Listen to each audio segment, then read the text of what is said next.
নমস্কাৰ, এই মুহূৰ্তত অসমৰ প্ৰত্যেকগৰাকী জনসাধাৰণলৈ দিবলৈ লৈছোঁ ডাঙৰ আপডেট। যিসকল মানুহে এতিয়ালৈকে চৰকাৰী আঁচনি পোৱা নাই, সেইসকল মানুহে ভিডিঅ'টোত ক্লিক কৰিছে যদি অনুগ্ৰহ কৰি ভিডিঅ'টো স্কিপ নকৰি প্ৰথমৰ পৰা শেষলৈ চাই থাকিব, কিয়নো আজি হ'ল 24 জানুৱাৰী। আজি কিন্তু 2023-24 বৰ্ষৰ বাবে ঘোষণা কৰা এখন বিশেষ আঁচনিৰ আবেদনৰ অন্তিম তাৰিখ।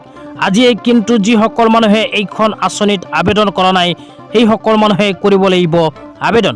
তো কোনখন আঁচনি বিস্তাৰিত জানিবলৈ অনুগ্ৰহ কৰি ভিডিঅ'টো স্কিপ নকৰি প্ৰথমৰ পৰা শেষলৈ চাব। আৰু মোৰ চেনেলত নতুন হ'লে প্লিজ চেনেলটো ছাবস্ক্ৰাইব কৰি মোৰ লগত থাকিব আৰু ভিডিঅ'টো শ্বেয়াৰ কৰি আপোনালোকৰ বন্ধুবৰ্গকো চোৱাৰ কাৰণে সুযোগ প্ৰদান কৰিব, যাতে আপোনালোকৰ বন্ধুবৰ্গও আবেদন কৰিব পাৰে।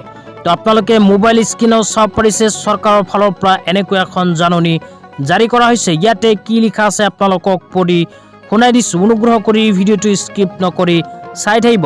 তো ইয়াতে লিখা আছে, অসম সংখ্যালঘু উন্নয়ন বৰ্ডৰ তৰফৰ পৰা 2023-24 বিত্তীয় বৰ্ষৰ বাবে নিম্ন উল্লেখিত সামগ্ৰী বিতৰণৰ বাবে অৰ্থ সাহায্যৰে অসমৰ স্থায়ী বাসিন্দাৰ অধিসূচিত ধৰ্মীয় সংখ্যালঘু মুছলিম, খ্ৰীষ্টিয়ান, শিখ, বৌদ্ধ, জৈন আৰু পাৰ্চী সম্প্ৰদায়ৰ বাবে ই-ৰিক্সা মুঠ খৰচ 80% চৰকাৰী অনুদান আৰু 20% হিতাধিকাৰীয়ে বহন কৰিব লাগিব।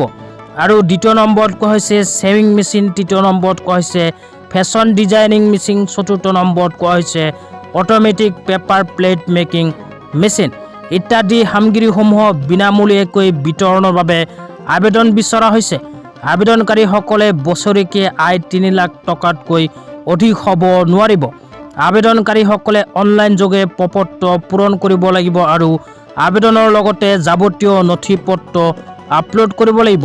ইয়াৰ উপৰিও এই নথিপত্ৰসমূহৰ ফটোকপি, মূল কপি বাছনি প্ৰক্ৰিয়াৰ সময়ত লৈ আহিব লাগিব।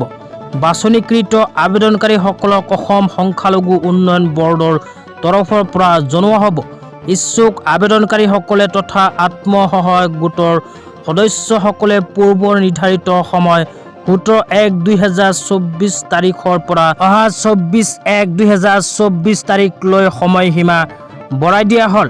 আৰু আবেদনসমূহ amdb.assam.gov.in আসাম মাইনৰিটিজ ডেভেলপমেণ্ট বৰ্ডৰ অফিচিয়েল ৱেবছাইটত অনলাইন যোগে 24/1/2024 তাৰিখৰ ভিতৰত দাখিল কৰিবলৈ আহ্বান জনোৱা হ'ল। তাৰপিছত আৰু কোৱা হৈছে অসম্পূৰ্ণ আবেদন পত্ৰ গ্ৰহণযোগ্য নহ'ব। অসম সংখ্যালঘু উন্নয়ন বৰ্ডৰ বাছনি কমিটিৰ সিদ্ধান্তই চূড়ান্ত সিদ্ধান্ত হ'ব।